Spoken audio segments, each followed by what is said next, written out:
Welcome to the Maria Liberati Show, where food meets art, travel, and life.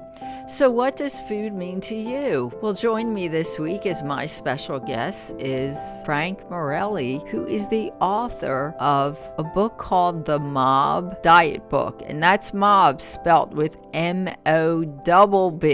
And it's actually a healthy eating book with Italian recipes, but they also have the nutritional counts and lots of interesting info on eating healthy. And my second guest is going to tell us some interesting facts about a French holiday coming up, which is Bastille Day. So if you've never heard of Bastille Day, it's a very famous holiday celebrated in France, and actually Francophiles around the world celebrate the holiday. It's known in France as La Fête Nationale or Nationale, and it commemorates the storming of the Bastille, which was a state prison on July 14th, 1789. So yes, it's celebrated on July 14th. This event marked the beginning of the French Revolution and symbolized the end of the absolute monarchy and the birth of the sovereign nation. The Bastille was originally built as a medieval fortress and later used as a state prison. By the time of its storming, it only held 7 prisoners. And this Bastille Day became an official holiday in France in 1880. From the beginning, the celebration has included speeches, military parades, fireworks, and public revelry. The slogan, Vive le 14 juillet, which means long live the 14th of July,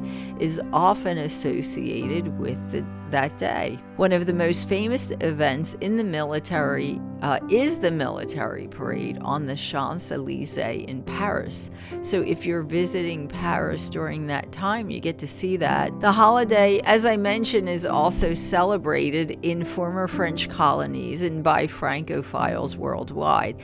Now, for the food, while there's no official food associated with Bastille Day, indulging in French cuisine is a popular way to celebrate. So a typical French-style breakfast might include pastries, crepes, brioche, and croissants. Oh, sounds yummy. For lunch, a quiche or pâté could be on the menu, and it could be a vegetarian pâté also, or one of my favorite things is a salad niçoise. In the spirit of the nature of the uprising, many people choose to have a simple picnic with a fresh baguette, a bottle of wine, a wheel of cheese, and some charcuterie. So enjoy and stay with me for my 2 special guests this week. And my special guest today is Frank Morelli. He's the author of a book called The MOBB Diet Cookbook. So we're going to ask him how he got the idea to do that, to come up with that cookbook. Frank, welcome. Where are we talking to you from? Because we like to travel around when we do these podcasts. Florence, Colorado. Oh, Florence, Colorado. Wow, that must be beautiful there. Yes, it is. Uh-huh. And Colorado at one time, especially southern Colorado where I live, had more Italians per capita than anywhere in the United States. Are you kidding me? I didn't know that. Yeah, if you look, there's a book called The Mountain Mafia. Right. And if you go to the MOBB Museum in Las Vegas, you'll have like New York City, Philadelphia, St. Louis, Las Vegas, and Pueblo, Colorado. And I'm 30 miles from Pueblo, Colorado. And my family grew up around here, and my grandpa bootlegged Dago red wine.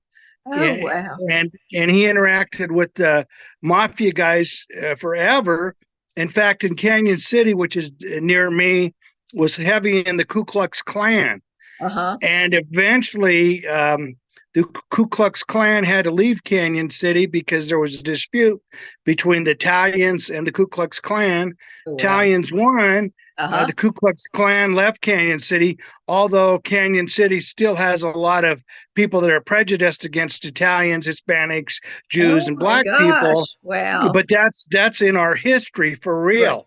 And so we have a lot of Italians, and in fact, Pueblo, Colorado, at one point in time, and Fremont County was 40% Italians of the entire population. How about that? So tell us, how did you get the idea to come up with this cookbook? And it looks like it's a diet. Is it a diet? An Well, it's Italian got food diet? both. Okay. Okay. Basically, I came up with a really good cookbook, and Uh-huh. I'll give you a little bit of my history. Right. Mother and father were both Italian on all sides. Uh-huh. My grandmother and my mother were outstanding cooks. So I learned how to make pasta and several dishes when I was real little. And when I got older, I always had more guts than brains. So I opened up a restaurant, and our family had never been in any business, restaurant business, or any kind of business. And our restaurant was called Morelli's Ristorante Italiano, and Oh, it okay. won the governor's award for the best all Colorado meal, beating out restaurants in Bell, Beaver Creek, Denver, all over, which was quite an accomplishment since Florence Yes. is a blue collar town. Uh-huh. Then I parlayed that into a successful pasta company where Uh-huh. we sold pasta all over the United States and Canada, and Huh. that company went public Wow. and on the Nasdaq Stock Exchange and traded very well. And I'd Did. never been in the stock business before, Uh-huh. and it did really well. Uh-huh. I sold the pasta company, which at one time employed 250 people and Mhm. sold pasta in the United States and Canada, to another group. And then I started doing mergers and acquisitions for public companies. Right. Evidently, I got too good at it because I ended up in a federal detention center, Philadelphia, maximum My goodness. security Oh my goodness.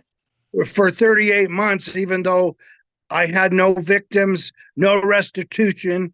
I still got into trouble. Mm-hmm. And when I finally got sentenced, 130 people wrote me letters because I'd helped people my whole life, but Oh, it that's didn't matter. it didn't. But Yeah.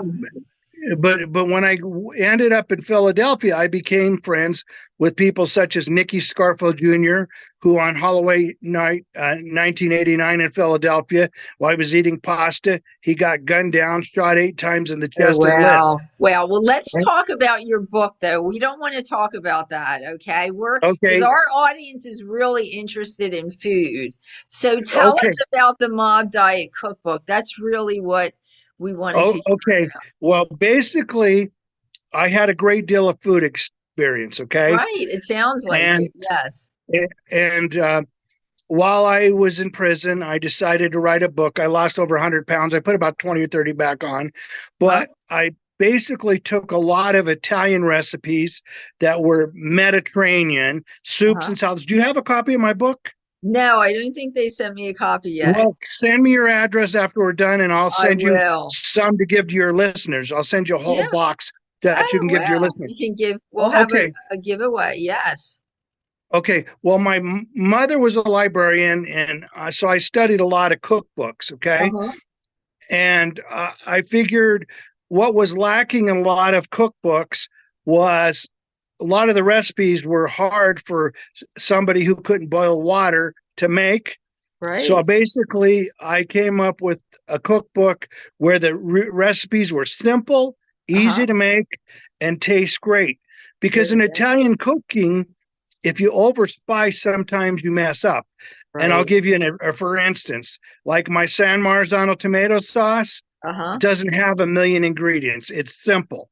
Uh-huh. And basically all it is San Marzano tomatoes, salt, pepper, garlic, a little bit of olive oil, deglaze it with wine, and you can cook it 2 to 4 hours. And it's better than any other sauce because a lot of even really good chefs get bad tomatoes. They have different levels of acid, so they put tons of sugar, tons of oregano, Oh, tons wow. of onions, all kinds of different spices, and it never comes out the same Oh, wow. because each batch of tomatoes have a different level of acid, and there's no consistency. You don't have to put sugar or oregano or anything with my sauce in the book. It just tastes great. Tastes good. So Yeah. so basically, and then I lost while I was uh, in detention over 100 pounds by eating right and cooking good food. Mm-hmm. And basically, I learned that other cookbooks that I had seen, like many of your celebrity chefs, the quality of the books weren't the best because they were celebrity chef. If you look at the paper that they print them on, if the book lays out flat other than being in a ring binder and all that. So I took all that into consideration, and I spent 5 years putting a book together. Okay. Wow. And what I did is I came up with a 12-inch by 12-inch format, hardback, coffee table book that stands up completely straight, opens completely flat. So if you're cooking, you can look at it while you're cooking, either standing up or laying out flat. And it's coffee table quality. So it's not a ring binder. It's a Smith Stone binding. So, and then I put big font that's easy to read. Every recipe tells a story, and it's funny. It's interesting. And if you go on Amazon right now and look, we're 5 stars on Amazon. So that says great. a lot. That's great. And it's nice that every recipe, the way you're saying, every recipe tells a story. So do you just have mainly recipes, or are there stories with the recipes? There's stories with every recipe, whether it's Joe DiMaggio and Marilyn Monroe, to Nicky Scarfo Jr., to Tommy Guns, who's in Philly. We have pictures of presidents with some of the people that gave us endorsements. We're highly endorsed by supermodels, NBA head coaches, people from all walks of life, people that have overcame sugar diabetes, that actually use my book. Wow. We are also endorsed by one of the top 5 nutritionists in the United States, Dr. Sandra Frank. She basically bought my original cookbook, looked at it, said she couldn't put the cookbook down. Wow. She vetted every single recipe in this book. So now every single recipe has, calories, carbs, the whole 9 yards. And also we have alternate recipes and ingredients that you can put in. And then we have foods, basically the Mediterranean diet, and foods that you can eat on your cheat day. Plus we have 3 diets, which makes us unique, called the Vini, Vidi, Vici, which Julius Caesar means I came, I saw, I conquered. I conquered, yes. And Dr. Frank, she's on the cover with me. And she's as qualified as there is in the whole United States. She said, best diet book she's ever seen. And that's saying quite a lot. Oh, definitely. But it's more than a diet. It's just got, for people like me that have to lose weight every so often, it's got diets that you can follow. It's got tips about changing your lifestyle.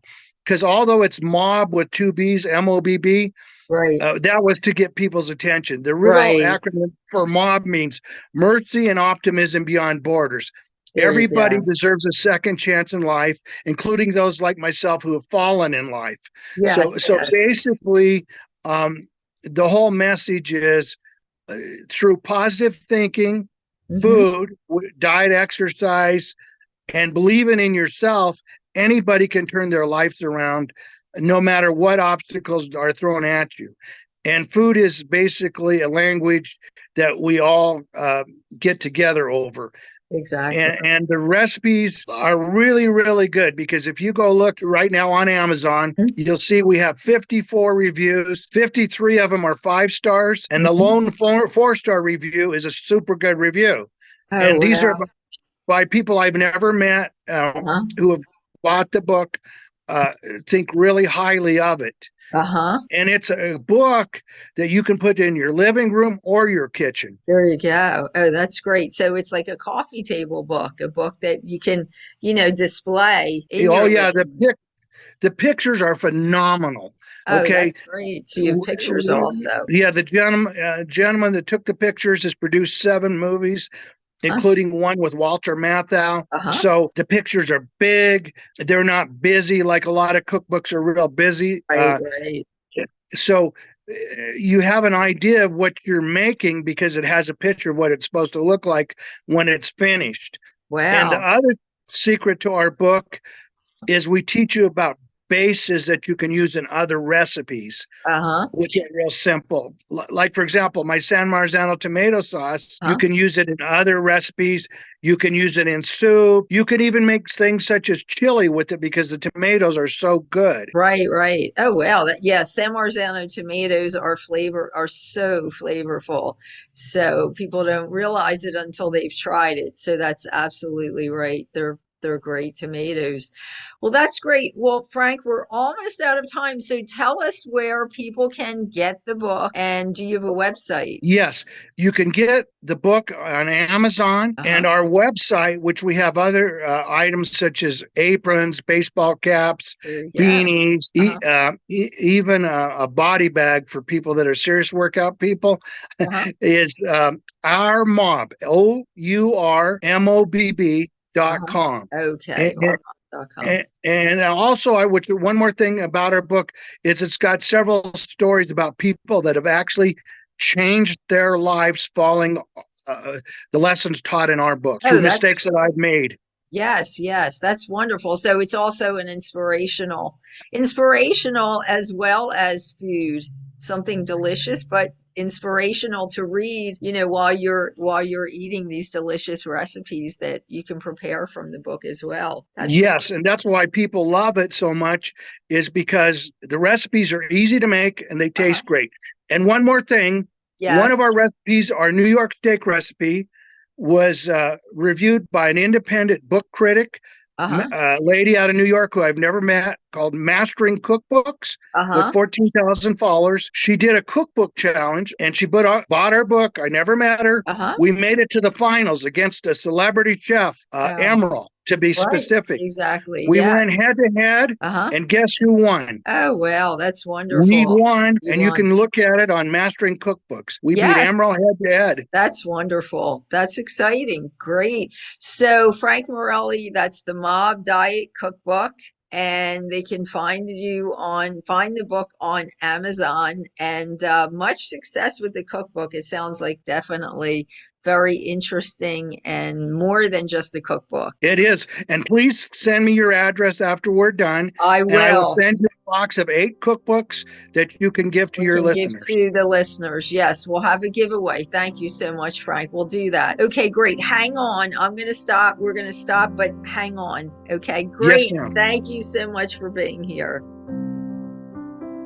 Hi, this is Maria Liberati, wishing you a happy summer and hoping that along with indulging in great food and drink this summer, you'll also indulge in my book series for the summertime, your summertime reading list. If you do have a list, The Basic Art of Italian Cooking is a great culinary memoir to enjoy as an armchair trip to Italy and enjoy my food-filled adventures throughout Italy and possibly learn to cook a new dish or two. I've been so excited that the book series, besides winning the Gourmand World Awards, has been growing and growing with readers that continue to just love reading about my fun food-filled adventures and recipes as well in some charming spots of Italy, and also love cooking great food and having fun while doing it. So if you'd like to take a trip to Italy without leaving your armchair this summer, or cook a great meal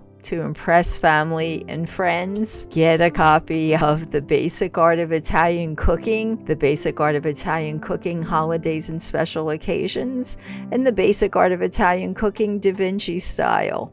Peace, love, and pasta. And see you on the Maria Liberati Show podcast, heard wherever podcasts are heard, or find me at marialiberati.com.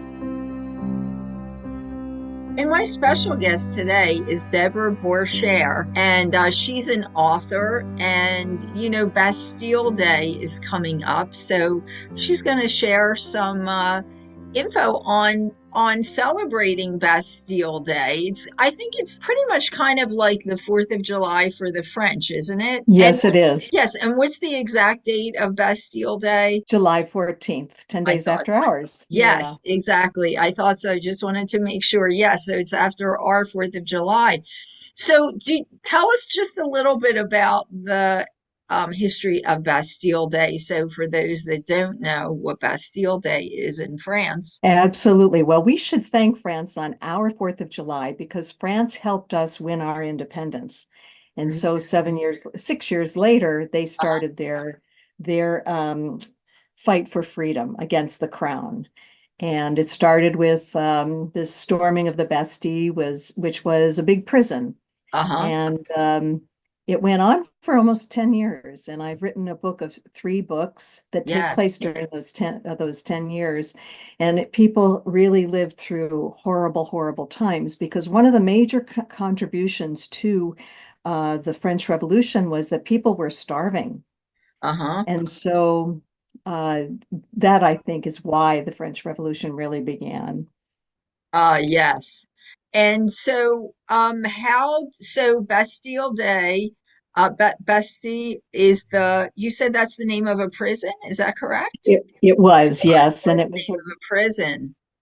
Yeah, it was the symbol of the monarchy because you could be thrown into that prison with just a letter that you had no trial. You couldn't, object. You were just thrown in there and they throw away the key. Oh my goodness. Oh my goodness. Um, so tell us about celebrations for Bastille Day. Well, the first one was celebrated in honor of this big battle, Uh-huh. and it was a giant picnic. And I think they may have invented le pique-nique because it was the first time that royalty and the common man broke bread together and ate together. And it was outdoors Uh-huh. near where the Champs-Élysées is now today. Uh-huh. And they had lots of free wine, of course, and a lot of bread, which were not baguettes at the time, Hey. and wine, cheese, sausage. And that's where a picnic began. And so now today, the French celebrate with, of course, wine, cheese, bread, but also things like ratatouille, which is a big vegetable stew, and their version of a pizza which is without tomato sauce, but with wonderful herbs and olives. And I celebrate it with chilled soups. There you go. And I know we were talking about we were talking a little bit about soups and you made an interesting point.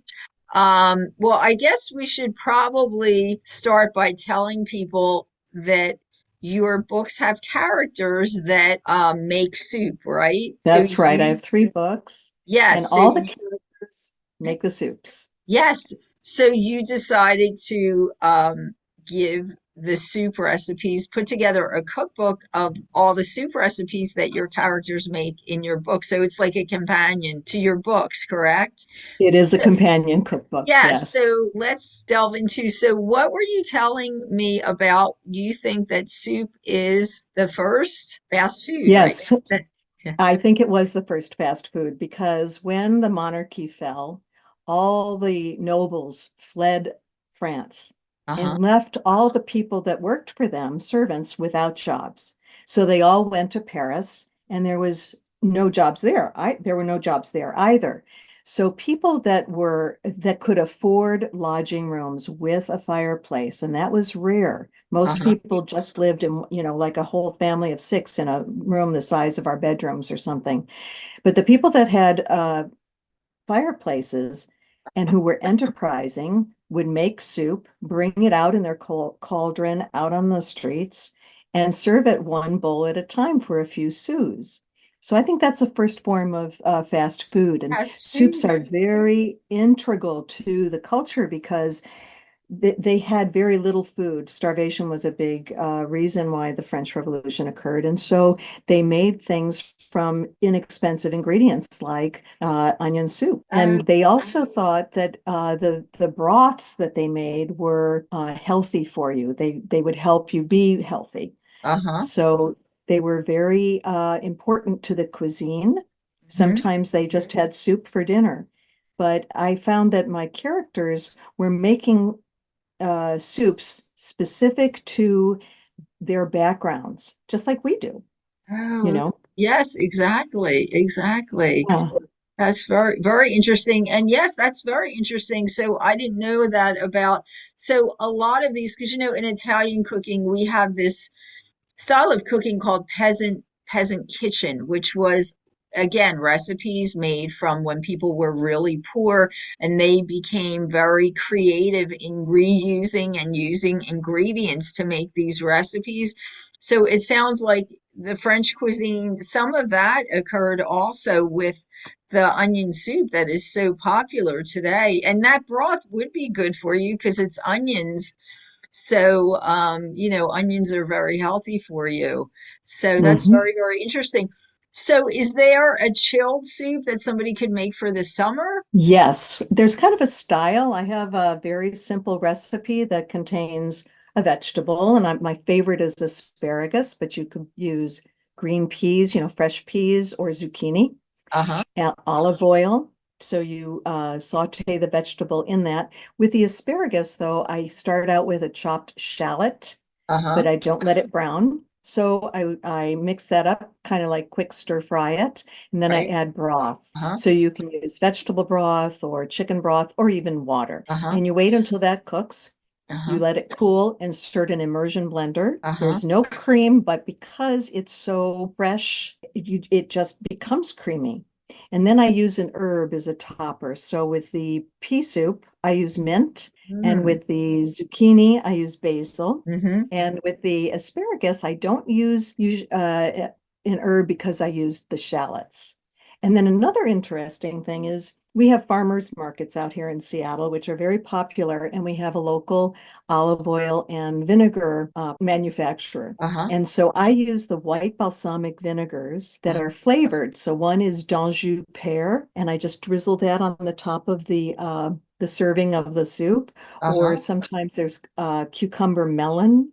Uh-huh. So it's very simple, and I serve them in clear little recyclable plastic cups, Uh-huh. and everybody goes crazy for them.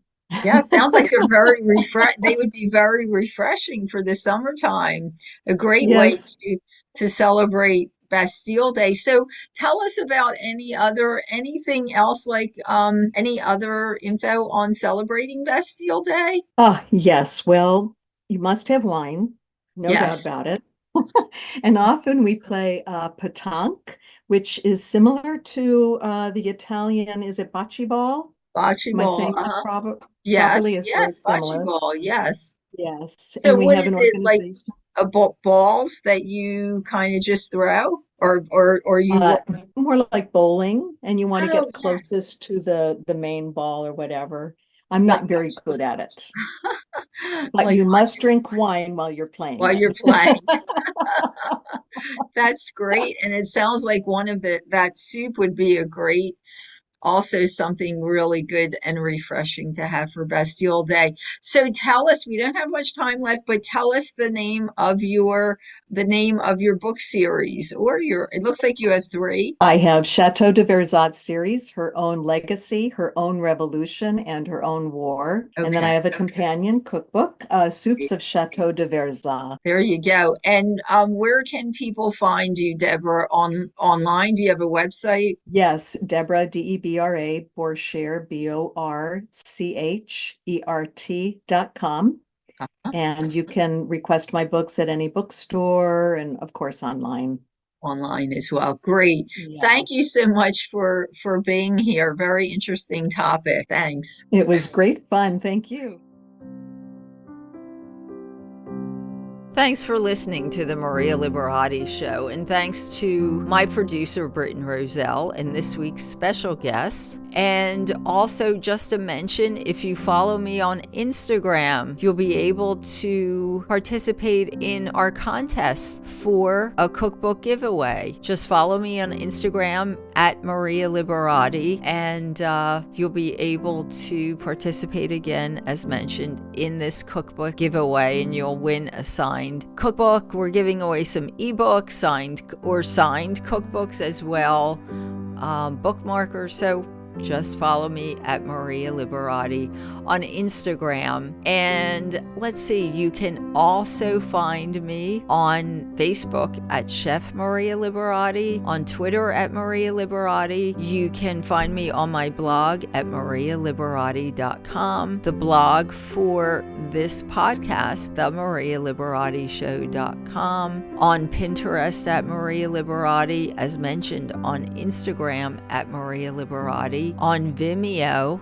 at Maria Liberati, and our YouTube channel for this podcast, where you can hear the audio, but also you can see video of some of the podcasts. And the channel is called The Maria Liberati Show on YouTube. And you can also find my Gourmand World award-winning book series, The Basic Art of Italian Cooking, on Amazon.com, on Kindle, on marialiberati.com, on the publisher's website, artoflivingprimamedia.com. You can also find a book that I had the pleasure of translating into English. It was written by an award-winning Italian wine journalist, Laura Donadoni, and I had the pleasure of translating it into English from Italian. It's called How Wine Can Change Lives, and you can find that book on also artoflivingprimamedia.com and on Amazon and Kindle as well. And until next time, peace, love, and pasta.